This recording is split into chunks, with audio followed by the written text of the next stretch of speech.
Paz seja convosco, meus irmãos e minhas irmãs em Cristo Jesus. Que Deus abençoe ricamente a vida de todos vocês. Que o Senhor fale ao nosso coração mais uma vez. Bendito seja o Senhor que nos proporciona este momento para nos reunirmos, vocês na casa de vocês, nós aqui no templo, para bendizer ao Senhor. Que o Senhor abençoe ricamente os vossos familiares, o vosso trabalho, toda a vossa vida. Nós vamos iniciar esse momento de culto ao nosso Deus orando. Eu convido a você que possa curvar a sua fronte, fechar os seus olhos e assim nós estaremos falando com o Senhor nosso Deus. Bondoso Deus e Pai, nós te bendizemos, te louvamos, te exaltamos pelo que o Senhor é, Deus verdadeiro, único Senhor, Criador dos céus e da terra. Te louvamos pelo teu poder, por tua graça, misericórdia, fidelidade, pelo teu grande amor, ó Deus. Nós te bendizemos de todo o nosso coração, de toda a nossa alma. Graças te damos, ó Pai, por mais essa oportunidade que o Senhor nos concede. Te louvamos pela vida de todos os nossos irmãos e irmãs em Cristo Jesus, reunidos neste momento para bendizer ao Senhor. Pai, glorifica o teu santo nome mais uma vez por meio da exposição da tua palavra, nos cânticos, na oração, na leitura bíblica, que em tudo o teu nome seja exaltado sobre todos os nomes. Nós te louvamos, ó Deus, porque o Senhor tem cuidado de todos nós. Te agradecemos, ó Pai, porque todos os dias o Senhor tem estendido as tuas mãos para salvar, amparar, libertar, restaurar o teu povo. Bendito seja o teu nome, ó Deus. Mas também, ó Pai, olhamos para nós mesmos e reconhecemos que somos pecadores e necessitamos da tua misericórdia, necessitamos do perdão dos nossos pecados. Arrependidos estamos, ó Deus, de pecar contra o Senhor. Pedimos-te perdão, ó Pai, até mesmo por aquelas faltas, ó Deus, que nos são ocultas, as quais cometemos e caíram no esquecimento. Por isso, clamamos a tua misericórdia sobre todos nós, por meio de Jesus Cristo, nosso Senhor e Salvador. Que a tua graça esteja renovando a nossa vida neste momento. Assim oramos em nome de Cristo. Amém. Eu vou fazer a leitura agora do Salmo de número 100. Este Salmo fala a respeito do culto ao Senhor, da graça de celebrarmos ao nosso Deus e de alguns motivos também pelos quais nós devemos adorar ao nosso Senhor. Salmo de número 100.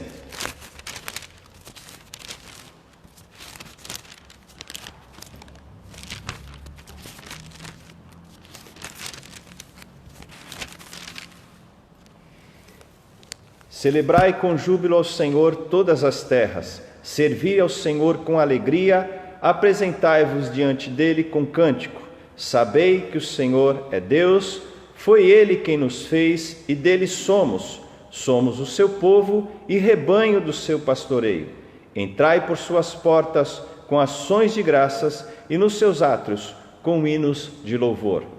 Rendei-lhe graças e bendizei-lhe o nome, porque o Senhor é bom, a sua misericórdia dura para sempre e de geração em geração a sua fidelidade. Nós vamos entoar alguns cânticos neste momento para adorar ao nosso Deus. Seremos conduzidos na adoração pelo reverendo Maciel e sua esposa Kênia. Todos nós possamos abrir os nossos lábios e o nosso coração a fim de louvarmos, bendizermos aquele que é o Senhor soberano sobre todas as coisas.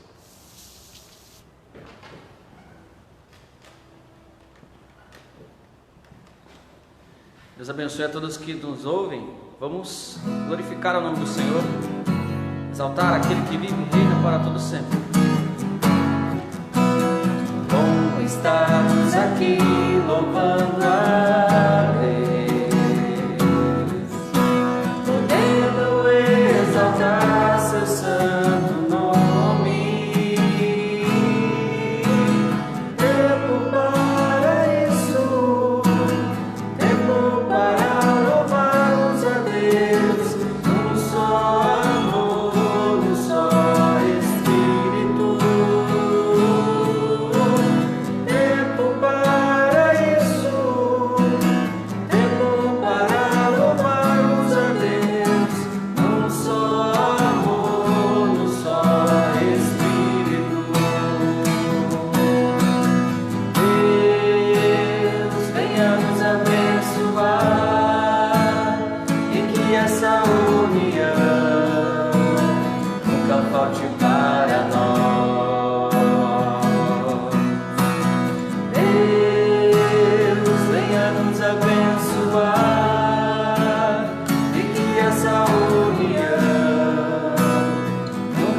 Que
Vamos ler mais um salmo, o salmo de número 103.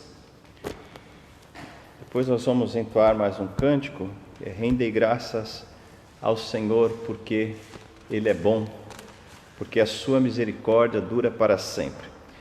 E antes de entoarmos este cântico, nós vamos ler o salmo 103, diz assim: Bendize a minha alma ao Senhor, e tudo que há em mim, bendiga o seu santo nome. Bendize a minha alma ao Senhor, e não te esqueças de nenhum só dos seus benefícios. Ele é quem perdoa todas as tuas iniquidades, quem sara todas as tuas enfermidades, quem da cova redime a tua vida e te coroa de graça e misericórdia, quem farta de bens a tua velhice, de sorte que a tua mocidade se renova como a da águia. O Senhor faz justiça e julga todos os oprimidos. Manifestou os seus caminhos a Moisés e os seus feitos aos filhos de Israel. O Senhor é misericordioso e compassivo, longânimo e assaz benigno. Não repreende perpetuamente, nem conserva para sempre a sua ira. Não nos trata segundo os nossos pecados, nem nos retribui consoante as nossas iniquidades. Pois quanto o céu se alteia acima da terra, assim é grande a sua misericórdia para com os que o temem. Quanto dista o oriente do ocidente, assim afasta de nós as nossas transgressões. Como um pai se compadece de seus filhos, assim o Senhor se compadece dos que o temem. Pois Ele conhece a nossa estrutura e sabe que somos pó. Quanto ao homem, os seus dias são como a relva, como a flor do campo, assim ele floresce, pois, soprando nela o vento, desaparece, e não conhecerá daí em diante o seu lugar. Mas a misericórdia do Senhor é de eternidade a eternidade sobre os que o temem, e a sua justiça sobre os filhos dos filhos, para com os que guardam a sua aliança e para com os que se lembram dos seus preceitos e os cumprem. Nos céus estabeleceu o Senhor o seu trono, o seu reino domina sobre tudo. Bendizei ao Senhor todos os seus anjos, valorosos em poder, que executais as suas ordens e lhe obedeceis a palavra. Bendizei ao Senhor todos os seus exércitos, vós ministros seus, que fazeis a sua vontade. Bendizei ao Senhor, vós todas as suas obras, em todos os lugares do seu domínio. Bendize, ó minha alma, ao Senhor. Louvemos ao Senhor com mais um cântico.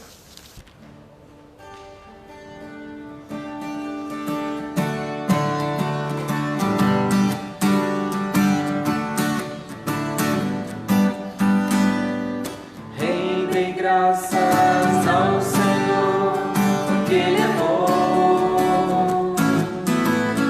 Rendei graças ao Senhor, porque Ele é bom. Porque a sua misericórdia dura para sempre. Rendei graças ao Senhor. Rendei graças ao Deus dos deuses, porque Ele é bom. Rendei graças ao Deus dos deuses, porque Ele é bom. Porque a sua misericórdia dura para sempre. Rendei graças ao Senhor.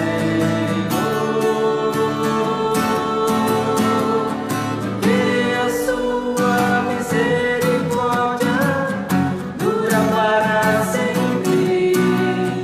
Rendei graças ao Senhor. Ó Deus dos deuses, Rendei graças a Deus dos deuses, porque Ele é bom. Rendei graças ao Deus dos deuses, porque Ele é bom. Porque a sua misericórdia dura para sempre.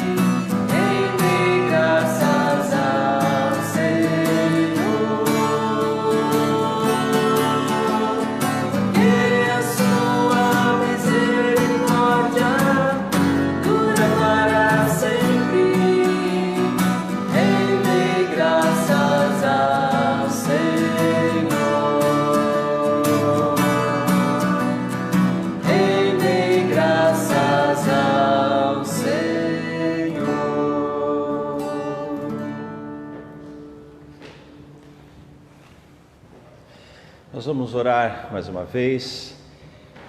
A palavra do Senhor nos ensina que nós devemos interceder pelas autoridades, devemos viver em paz, procurar a paz em nossa nação, em nossa família, com os nossos vizinhos. Devemos procurar sempre viver debaixo da paz do nosso Senhor Jesus Cristo. E devemos, portanto, cumprir esse preceito bíblico de viver em paz e orar pelas autoridades.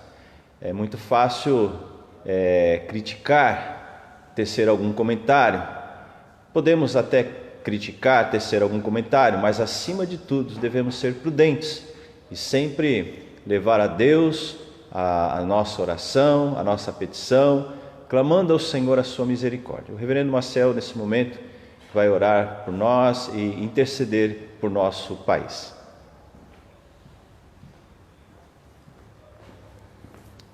Vamos orar.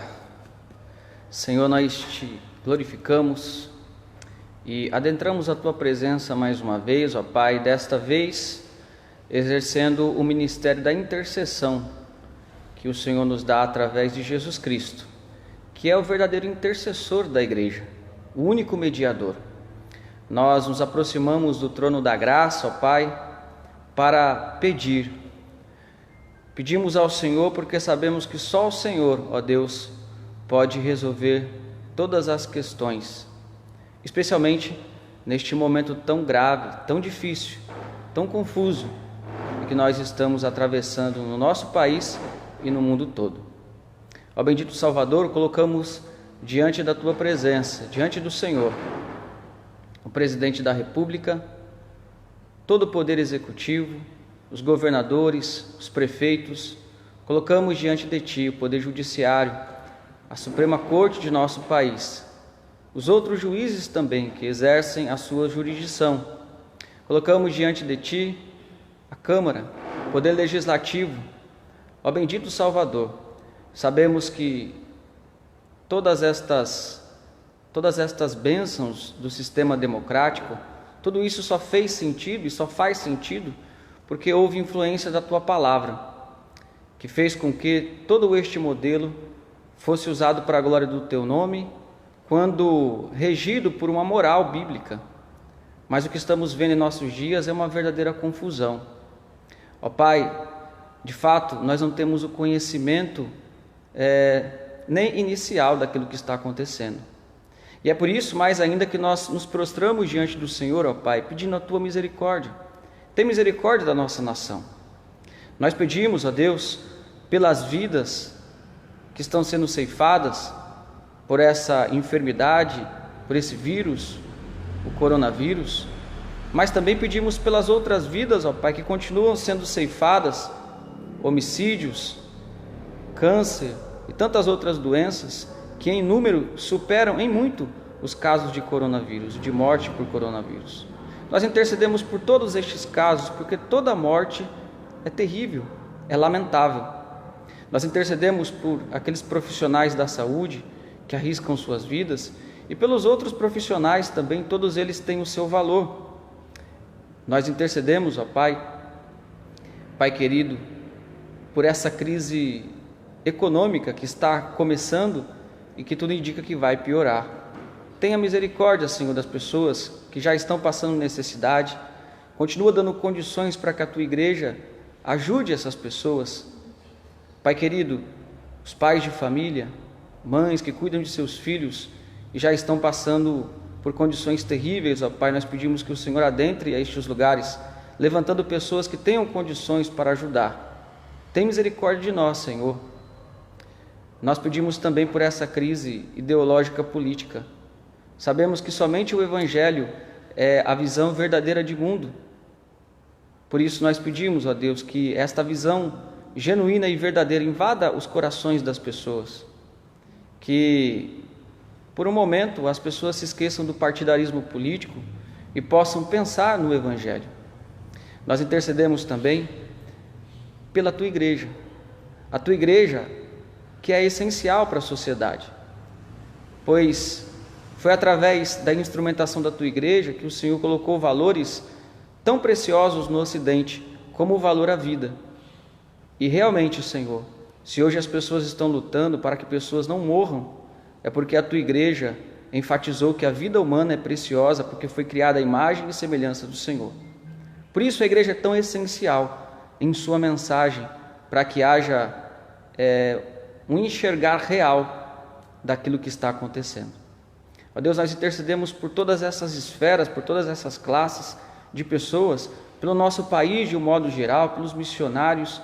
Colocamos tudo isso diante do Senhor, sabendo que o Senhor é poderoso para fazer muito mais daquilo que pedimos, muito mais além daquilo que pedimos ou pensamos. Em tudo nós glorificamos o Teu nome e pedimos estas coisas no nome santo de Cristo Jesus. Amém.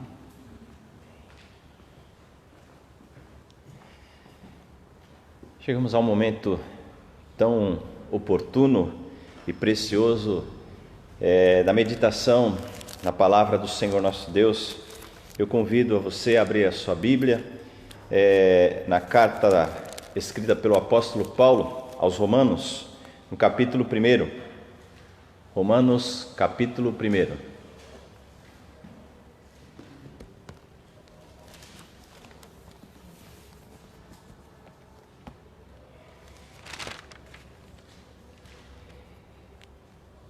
O texto da nossa meditação nessa noite será nos versos 16 e 17. Romanos capítulo 1, versos 16 e 17.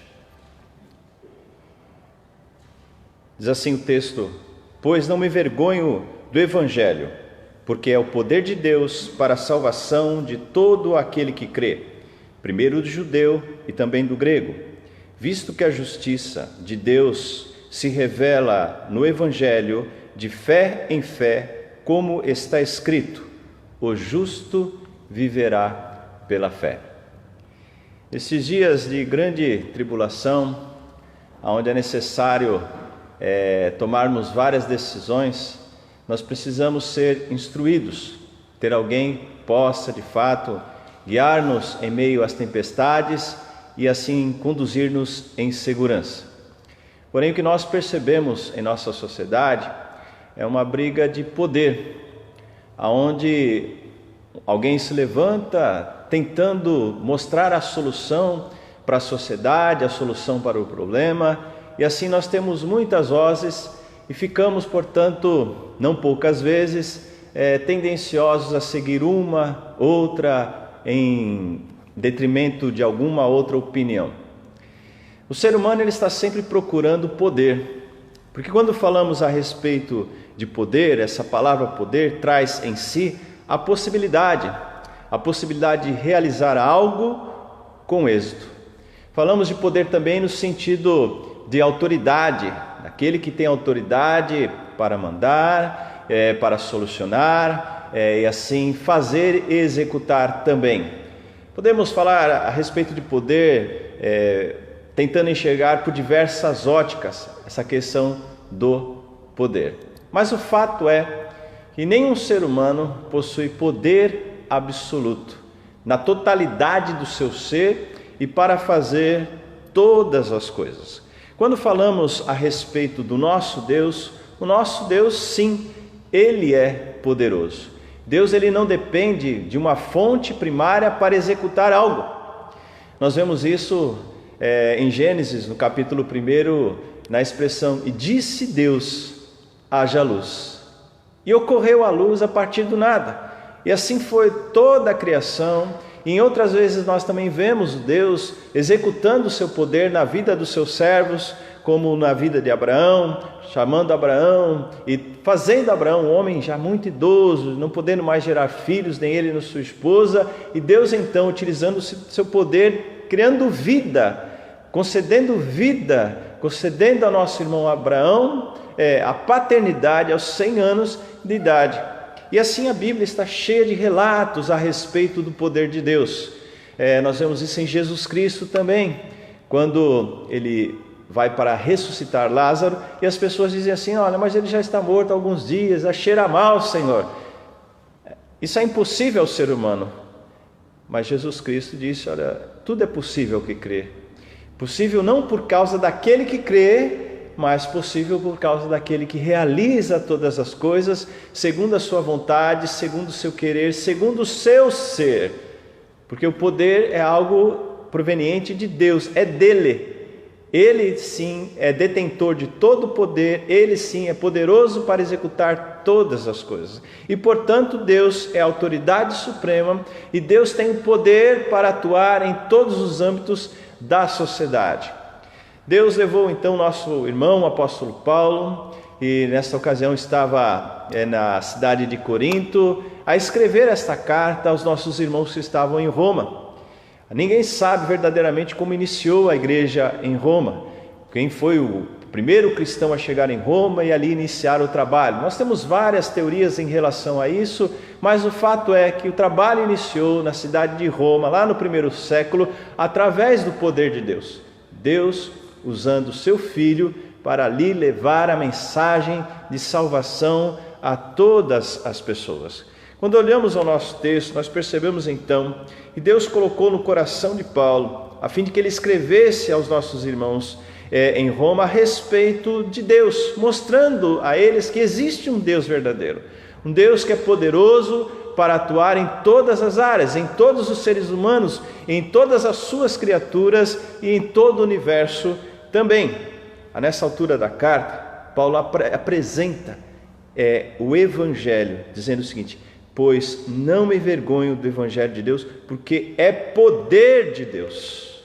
Quando falamos a respeito de Evangelho, precisamos deixar claro o que é o Evangelho. Evangelho se refere à boa notícia.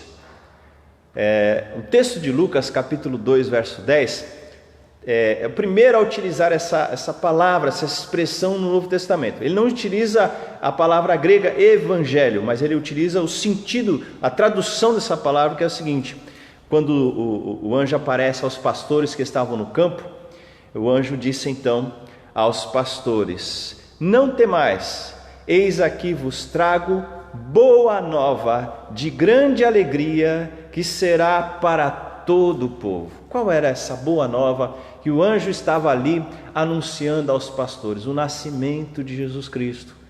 A vinda de Jesus Cristo é a notícia mais importante de todos os tempos. É a melhor notícia de todos os tempos. Por que a melhor notícia de todos os tempos? Porque em Cristo Jesus nós vemos todas as profecias e vários aspectos do Velho Testamento se cumprindo. Desde o princípio, quando o homem peca contra o Senhor, Deus promete um Salvador, aquele que viria para pisar a cabeça da serpente, conforme está escrito na primeira profecia lá em Gênesis. Este é Jesus Cristo. Quando Cristo vem ao mundo, então, eis aí a boa nova, a notícia maravilhosa que as pessoas estavam esperando. E é interessante que essa notícia, ela não parou no tempo. Ela não caducou com o evento, porque a notícia boa é assim, às vezes ela tem o seu aspecto importante, mas ela tem um prazo de durabilidade. Quando falamos a respeito de Jesus Cristo não fica parado no tempo, e nem a notícia da vinda de Jesus Cristo ao mundo, da existência de Jesus Cristo, da sua morte, da sua ressurreição, da sua ascensão, tudo isso continua se renovando todos os dias. Por isso essa boa notícia, ela se renova a cada instante, não em si a notícia, mas no seu poder, ela produz algo maravilhoso na vida daquele que é tocado pelo Senhor. Portanto, o Evangelho não é uma prática religiosa.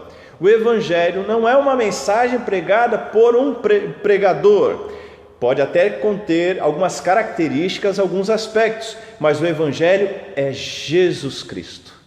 Ele é a boa nova, ele é a boa notícia de salvação para aquele que está perdido. Tendo dito isto, então, nós podemos meditar nesse texto a partir dessa questão: o poder de Deus. O Evangelho, a boa notícia, Jesus Cristo é o poder de Deus. Olhando para o texto, nós vemos o seguinte aspecto. Paulo diz: eu não me envergonho do Evangelho. Essa questão de envergonhar, o que é sentir vergonha?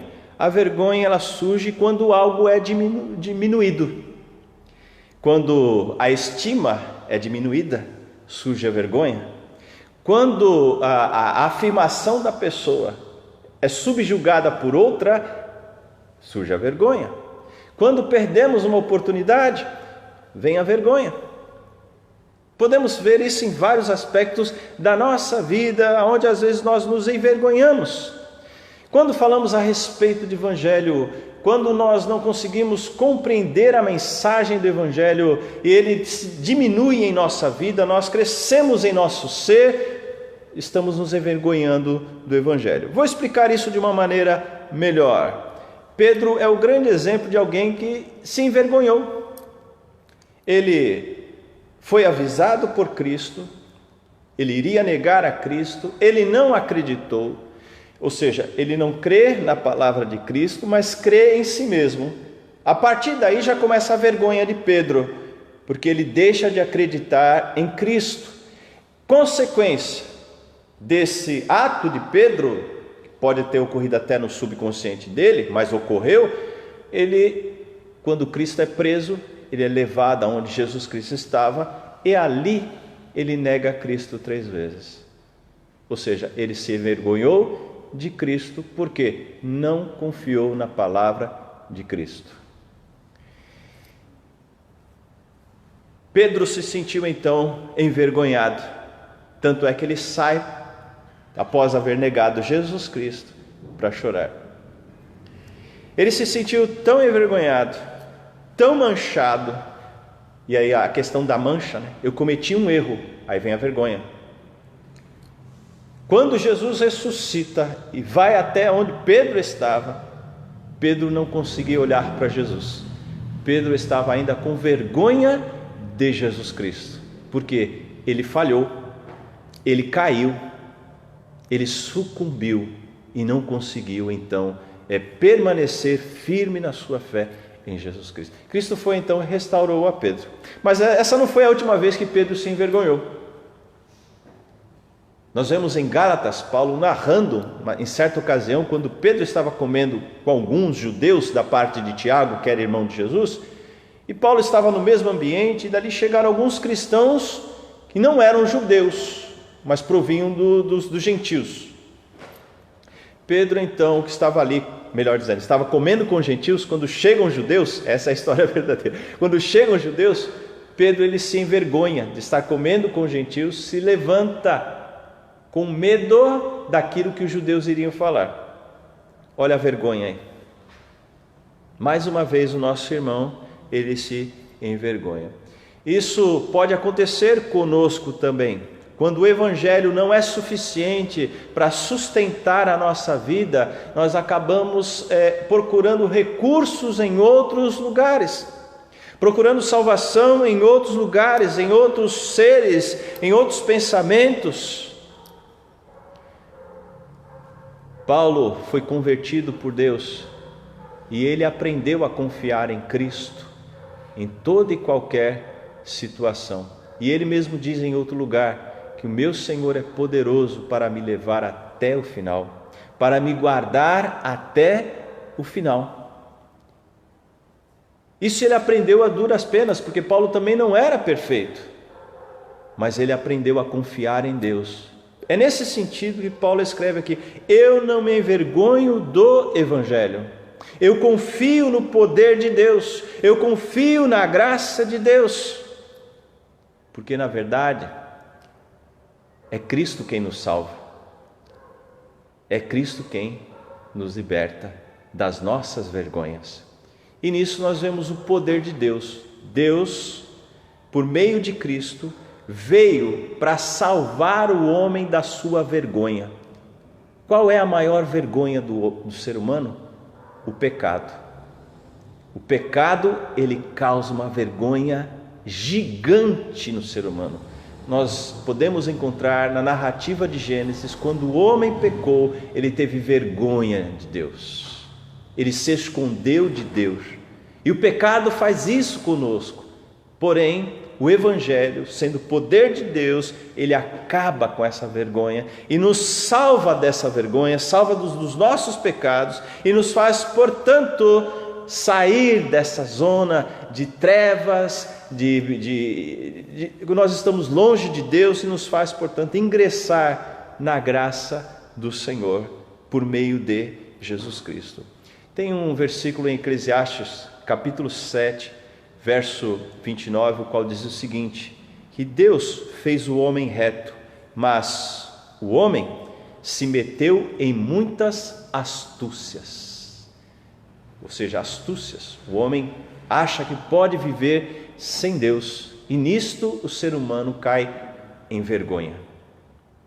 Cristo, portanto, é o poder de Deus para salvar o ser humano da vergonha. E não somente dessa vergonha, que é a principal, que é o pecado, mas de outras vergonhas também que às vezes nós adquirimos durante a nossa vida e não conseguimos nos livrar. Acho muito interessante uma expressão que é utilizada para trabalhar com essa questão da vergonha, de uma pessoa que tem uma certa vergonha, de uma pessoa que não consegue superar um assunto, é a figura do casaco. Quando uma pessoa tem algo que não consegue superar, essa pessoa precisa olhar isso como se fosse um casaco pesado que precisa ser tirado. E aí você tira esse casaco, coloca de lado e não volta mais para buscar. E dentro da psicologia isso resolve alguns casos, né? O ser humano, quando ele lembra daquela situação ruim, ele diz assim: não, esse casaco eu já tirei, esse casaco eu não visto mais. Porém, isso é ineficaz quando se trata da nossa alma. Isso é ineficaz quando se trata de fato do nosso coração, porque nós, infelizmente, não conseguimos nos libertar dos nossos pecados e dos efeitos que esses pecados trazem sobre todos nós e que nos acompanham durante toda a nossa vida. Mas o nosso Senhor, Ele é poderoso para nos ajudar em toda e qualquer situação. Lá em Mateus está escrito: vinde a mim, todos os que estáis cansados e oprimidos, e eu vos aliviarei. Tomai sobre vós o meu jugo. Olha só, você tira o seu jugo e pega o de Jesus Cristo. Tira aquilo que você acha que você deve carregar e pega aquilo que Jesus tem para você carregar, que é leve e que é suave. Deus, portanto, é o nosso único e suficiente Salvador.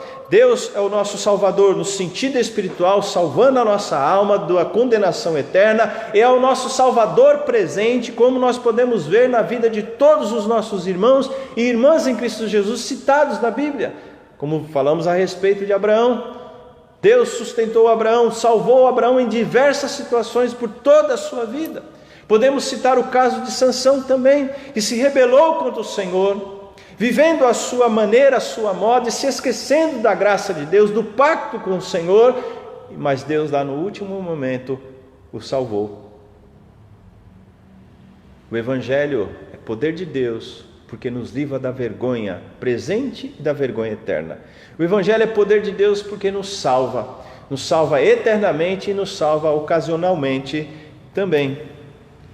Paulo continua nesse texto dizendo assim, que o Evangelho é salvação de todo aquele que crê, primeiro do judeu e também do grego. Primeiro do judeu e do grego é uma expressão aqui utilizada por Paulo, um recurso literário para chamar a atenção em realidade daquilo que estava ocorrendo na igreja aos romanos. Ele repete essa expressão em outras partes dessa carta. Por exemplo, no capítulo 2, verso 9, Paulo também repete essa expressão dizendo o seguinte: tribulação e angústia virão sobre a alma de qualquer homem que faz o mal, ao judeu primeiro e também ao grego. Judeu primeiro porque Jesus Cristo se manifestou aos judeus. Judeu primeiro porque os judeus possuíam já conhecimento do Messias. E próprio Cristo utilizou essa expressão também dizendo que os primeiros serão os últimos. Só que ele diz assim, os últimos serão os primeiros. Ele estava se referindo aos judeus. Foram os primeiros a receber a revelação, não creram na revelação, não se entregaram à revelação e ficarão por último. Mas a palavra foi anunciada, e anunciada primeiro aos judeus. O Evangelho não é só para os judeus ou gentios. O Evangelho deve ser pregado a todas as pessoas. Mas o fato é que nem todas as pessoas serão salvas. Mas aqueles sobre os quais Deus abrir o coração A sua graça há de parar e a justiça de Deus ali há de se manifestar. Verso de número 17 diz assim: visto que a justiça de Deus se revela no Evangelho. Evangelho é Cristo. A justiça de Deus se revela no Evangelho e assim vivemos pela fé.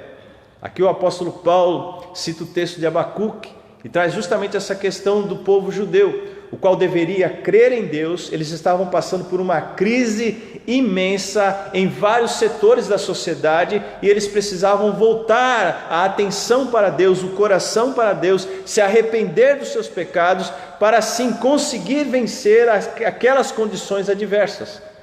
Eles estavam em meio a uma crise política, em meio a uma crise moral e a uma crise espiritual. E Abacuque então é levantado por Deus para mostrar àquele povo que eles não deveriam confiar em si mesmos, mas confiar no Senhor, porque de Deus vem a nossa salvação. E assim é cunhada essa expressão: o justo viverá pela fé. Expressão essa, versículo este que foi estudado por Lutero e deu início, portanto, à reforma protestante. O justo viverá pela fé. Porque Lutero era um homem extremamente religioso e tentava aplacar a sua vergonha por meio de rituais religiosos, autoflagelação. Eu pequei contra ti, Senhor, perdoa os meus pecados. E chicoteava, e ele entrava em um determinado quartinho e ali ele se autoflagelava, mas nada trazia satisfação ao coração dele. E estudando a palavra, o Espírito Santo abriu o coração dele, justamente no estudo dessa carta aos Romanos, e ele entende que não há material, ritual religioso que possa nos justificar diante de Deus, a não ser Jesus Cristo. E assim nós somos justificados por meio da fé. Quem crê em Cristo é perdoado de todos os seus pecados. É perdoado não porque merece, mas porque a ira de Deus pesou sobre Cristo. E aí vem o termo, nós somos justificados de forma especial. Ele, Jesus Cristo, perdoou o nosso pecado original, os nossos pecados de ontem, os de hoje e de amanhã. Por isso está escrito lá em Romanos também, mais à frente: ninguém consegue condenar os eleitos do Senhor, porque eles foram justificados por Jesus Cristo. Sim, não é por uma metodologia ou por uma conduta ilibada, mas é pela fé em Jesus Cristo. Isso é então poder de Deus. O Evangelho é poder de Deus porque nos livra da vergonha. O Evangelho é poder de Deus porque nos salva. O Evangelho é poder de Deus porque nos justifica. Olha só que maravilha! Aquilo que homem algum jamais poderia fazer, tentou fazer e não conseguiu e não conseguirá, foi feito por Jesus Cristo. E aqui em Romanos capítulo 5 diz que hoje nós vivemos em paz com Deus. Justificados mediante a fé, temos paz com Deus. Não é teremos, não é tivemos, nós temos. Vivemos em paz com o Senhor. Paz no sentido também de calmaria, mas também no sentido de harmonia. Vivemos em comunhão com o Senhor. Aquilo que era impossível ao ser humano, viver com o Criador do universo. Como algumas pessoas dizem que a religião é vã porque o ser humano não consegue se comunicar com o Criador do universo. Há essa teoria por aí, inclusive alguns vídeos rodando na praça aí, mas é impossível o ser humano falar com o Criador do universo. É impossível sim, está certo, mas o Criador do universo entrou em contato conosco por meio de Jesus Cristo. E por meio de Cristo hoje vivemos em paz com o nosso Senhor, livres de toda condenação. Ninguém consegue condenar os eleitos do Senhor. E isso então nos faz viver pela fé. Viver pela fé é se levantar pela manhã e saber que Deus está conosco e lutar todas as nossas batalhas, não lutando na nossa força, no nosso poder, mas lutando sim baseado naquilo que Deus decretou em sua palavra. É pela palavra de Deus que vivemos, pela palavra de Deus respiramos, pela palavra de Deus nós descansamos, pela palavra de Deus nós esperamos. Por meio dessa palavra nós temos vida. Sim, vida. Deus renova a nossa vida, Deus renova o nosso ser. Nós vemos isso lá em Hebreus capítulo 11, na expressão pela fé. Pela fé, Abel ofereceu mais excelente sacrifício do que Caim. Pela fé, Noé aparelhou uma arca. Pela fé, Moisés rejeitou a vida no palácio, porque contemplava o futuro, contemplava a glória do Senhor. E assim o texto vai discorrendo a respeito desta maravilhosa fé, que é dom do Espírito Santo, implantada por Deus em nós, dizendo dos nossos irmãos que pela fé eles foram cerrados ao meio. Olha só que tristeza, mortos ao fio da espada, queimados, mas não negaram o Senhor, porque o justo viverá pela fé. Por isso o Evangelho é poder de Deus. Poder de Deus, vou repetir mais uma vez. Por que é poder de Deus? Porque nos livra da nossa vergonha, a vergonha do pecado. O crente que peca e não sente vergonha, alguma coisa está errada. Ou está com a consciência cauterizada, ou está num relacionamento sério com o pecado, ou então não é convertido. A natureza do cristão, daquele que é filho de Deus, é o corar de vergonha por seus pecados. O Evangelho é poder de Deus porque ele nos salva dessa vergonha e de tantas outras vergonhas. O Evangelho é poder de Deus porque ele nos justifica. Lembre, o Evangelho é Cristo. Bom, queridos, isso foi o que Deus colocou no apóstolo Paulo, a fim de que ele passasse para a igreja que estava em Roma, para que os nossos irmãos lá do primeiro século, que foram convertidos das suas religiões de origem, pudessem viver o Evangelho plenamente, que é o que nós precisamos hoje, muito mais do que um sistema político, muito mais do que uma economia estabilizada, muito mais do que a saúde, nós precisamos do Senhor, do Criador do universo, do Deus verdadeiro.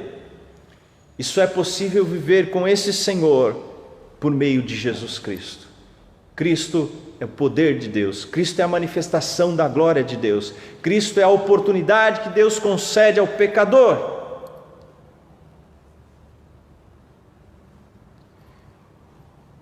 Diante destas verdades, nós precisamos tomar algumas decisões, porque o Evangelho não deve ser pregado somente para a pessoa ouvir e se sentir bem. O Evangelho foi pregado por Deus para que o homem tivesse atitude, e atitude não somente uma vez, uma atitude constante.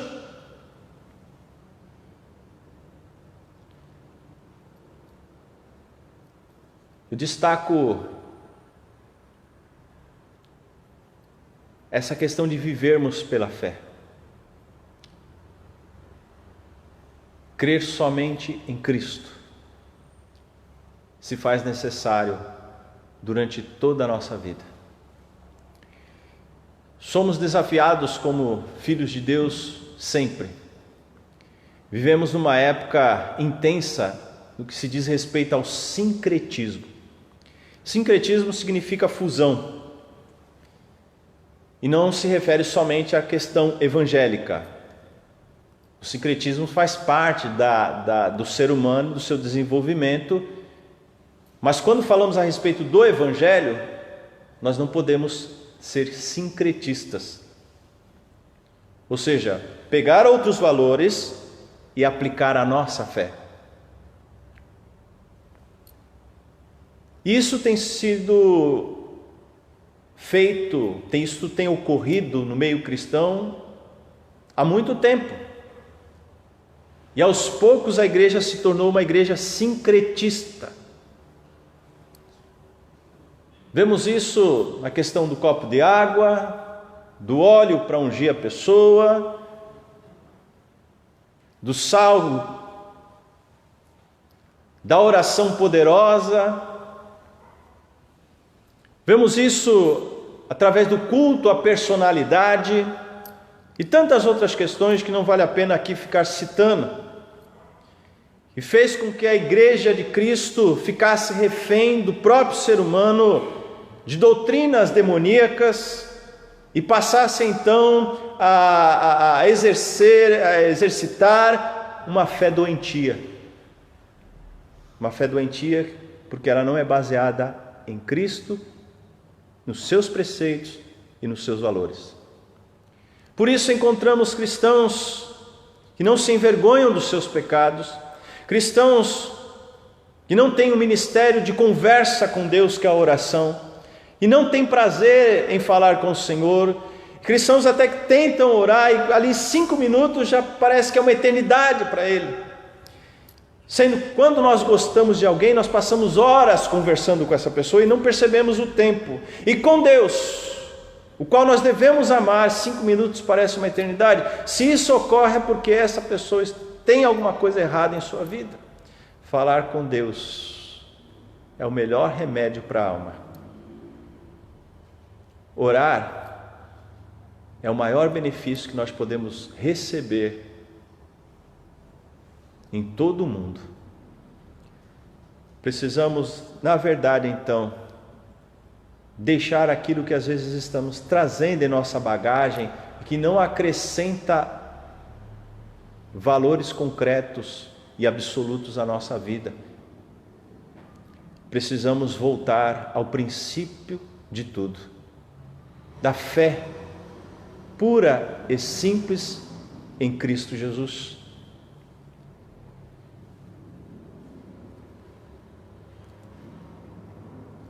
Precisamos abandonar algumas práticas ou muitas práticas e centralizar a nossa fé em Deus, a nossa esperança em Deus, tudo por meio de Cristo, porque se não o fizermos, poderemos num determinado momento nos envergonhar, e o pior de tudo é que nós seremos envergonhados um dia na presença de Deus.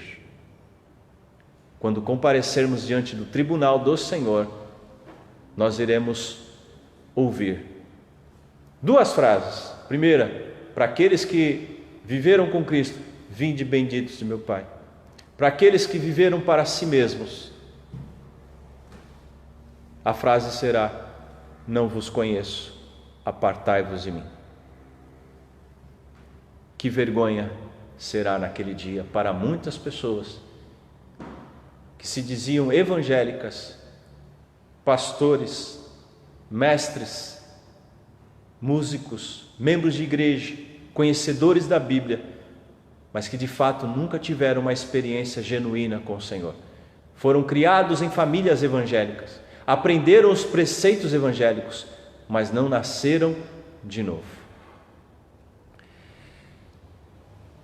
É necessário voltarmos ao princípio de tudo, a fé cristocêntrica, a fé salvífica, que é dom do Espírito Santo.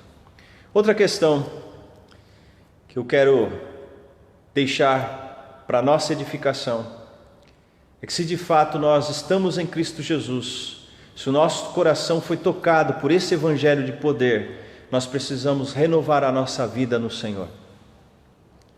Renovar a nossa vida no Senhor. O que significa isso? Como isso acontece? É andar, é caminhar com o Senhor todos os dias. Enfrentar os nossos problemas do jeito que Deus decretou em sua palavra. E não conforme o mundo prega, as pessoas querem e nós achamos que deve ser. Uma das áreas nós enfrentamos muita dificuldade é no relacionamento. O relacionamento é maravilhoso, ninguém vive só nessa terra. Precisamos viver com Deus e viver uns com os outros. Mas quando falamos de problemas, uma das áreas mais difíceis para o ser humano é perdoar. E é justamente nessa área que nós encontramos os filhos de Deus. Quem é de Cristo, perdoa.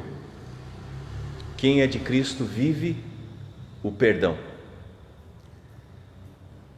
Quando olhamos para a história de Jacó e seu irmão Esaú, nós vemos uma tragédia, traição, mentira, engano. Jacó traiu Esaú. O ódio ali cresceu de tal maneira, e mesmo Jacó estando longe do seu irmão por muitos e muitos anos, ele possuía medo de voltar para sua terra, porque o seu irmão era um homem experimentado na batalha, mais forte, mais hábil, e assim ele ficava com medo de ser morto por seu irmão. Ele possuía tanto medo, mas tanto medo do seu irmão. Ele sabia que havia feito algo ruim para o seu irmão e ele estava envergonhado disso. Quando ele resolve voltar para sua terra, ele arma ali um esquema para tentar amenizar a situação. Ele manda mulheres, crianças, servos passar tudo primeiro. Vão na minha frente e eu vou depois. Diz o texto que ele passou a noite toda orando, brigando com Deus, lutando com o Senhor. Daí vem o nome que foi alterado, né? Jacó foi alterado para Israel. Príncipe de Deus. Israel significa aquele que lutou com o Senhor. E lutou por causa desse medo, dessa vergonha que ele sentia. E quando ele atravessa o vale, chega lá do outro lado, quem estava esperando ele? O irmão. Ele poderia até ter pensado, né? Agora acabou. A vaca foi para o brejo. Vou morrer. E o que acontece? Deus apaziguou o coração dos irmãos. O perdão não é algo nosso, vem de Deus. E nós que somos filhos de Deus, o perdão surge por causa do Espírito Santo. Olha como essa área é complicada para nós. Mas o Evangelho é poder de Deus, que nos livra dessa vergonha e nos dá capacidade para vencer a dureza do nosso coração. Enfrente os obstáculos. Viva com Jesus Cristo. Este mesmo Evangelho que foi pregado à igreja de Roma está sendo pregado hoje. O Evangelho genuíno, o qual é centrado na graça, na misericórdia, no poder de Deus e não no homem. E você que está ouvindo essa palavra deve, portanto, repensar a sua vida, os seus valores e ver se de fato você está dentro dessas questões, se de fato você vive o Evangelho de poder. Se você vive sob o poder de Deus. Se você vive o Evangelho de poder, você foi uma pessoa liberta da vergonha do pecado, você foi salvo e você é justificado por Jesus Cristo. E hoje a tua vida é vivida pela fé em Jesus Cristo. E Deus abençoe ricamente a você e lhe dê uma excelente semana. Vamos entoar mais um cântico de louvor e adoração ao nosso Deus nesse momento, bendizendo ao Senhor. E depois nós vamos orar. Que você possa, de fato, pensar sobre isso, que esta mensagem Deus possa utilizar para tocar a tua vida e para te animar todos os teus dias.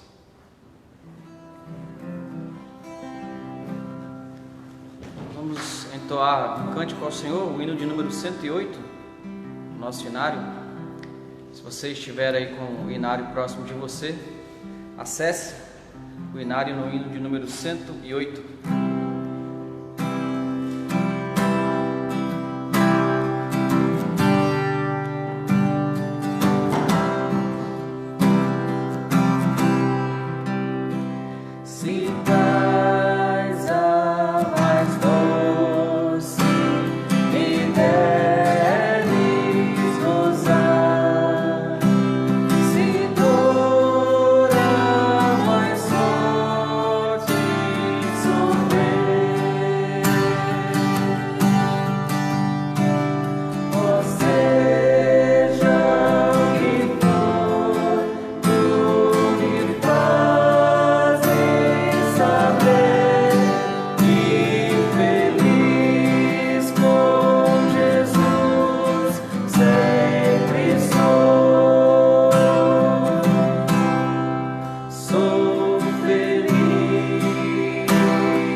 estamos chegando ao final deste culto ao Senhor nosso Deus. E Deus abençoe ricamente a vida de todos vocês que nos acompanharam nesta noite e daqueles que posteriormente também ouvirão esta mensagem. Nós vamos orar neste momento, agradecendo ao Senhor, e depois o reverendo Maciel irá impetrar a bênção. Bondoso Deus, maravilhoso Pai, o nosso Senhor e Salvador, o nosso coração se enche de gratidão ao Senhor por essa obra tão maravilhosa que o Senhor está fazendo em nós. Te bendizemos porque o Senhor nos resgatou da nossa vergonha eterna e hoje, portanto, temos coragem de falar para as pessoas que somos filhos e filhas do Senhor. Te louvamos, ó Pai, porque o Senhor nos salvou da maldição eterna e também no presente tempo tem estendido as tuas mãos, nos protegendo, guardando e guiando. Nós te agradecemos e te bendizemos, ó Pai, porque o Senhor nos justificou. E assim hoje a nossa alma vive em paz contigo e aproveitamos de todos os benefícios espirituais, de todas as bênçãos celestiais, e assim a nossa vida é permeada pela esperança, pela certeza e vivemos pela fé. Não precisamos ver, sentir, mas cremos que o Senhor está agindo, porque o Senhor sempre agiu e sempre agirá. Não há outro Deus semelhante ao Senhor no céu e na terra. Nossa única petição nessa noite é que o Senhor abra a nossa mente e o nosso coração, esclareça definitivamente o nosso ser e nos dê condição de vivermos contigo todos os nossos dias. Que possamos sempre caminhar ao teu lado, sendo orientados pelo Senhor, sustentados, especialmente nestes dias de grande dificuldade e confusão. Ilumina a nossa mente, todo o nosso ser, esclarece, Senhor Jesus, toda a nossa vida e mostra o que devemos fazer e como devemos fazer. Tu sabes que de nós mesmos não podemos fazer nada, a não ser pelo teu Espírito atuando em nós. Por isso clamamos, enche-nos do Espírito Santo, ó Pai. Conceda-nos esta bênção. Assim nós oramos em nome de Cristo Jesus. Amém. Amados irmãos, todo o povo de Deus, que a graça de nosso Senhor Jesus Cristo, o amor de Deus e as consolações do Espírito Santo estejam sobre todo o povo de Deus, agora e para todo sempre. Amém. Nós agradecemos a presença de todos, que Deus abençoe e conceda uma excelente semana. Estamos terminando este culto de adoração ao nosso Deus e convido a vocês a estarem conosco. Durante essa semana que passamos, tivemos a live todos os dias, porém nesta semana que iniciamos hoje, nós procederemos um pouco diferente. Nós teremos na quarta-feira às 19h30 a live, o culto de adoração ao nosso Deus, e na sexta-feira também outra live, adorando ao nosso Senhor, e depois no domingo pela manhã, a escola dominical, e à noite, culto de louvor e adoração ao nosso Deus. E durante a semana, na parte da manhã, nós teremos então algumas devocionais sendo postadas, outras lives também sendo colocadas, que vocês possam estar orando por toda a Igreja de Cristo, por nosso país, por todas as pessoas, enfim, que possamos clamar a Deus a sua misericórdia.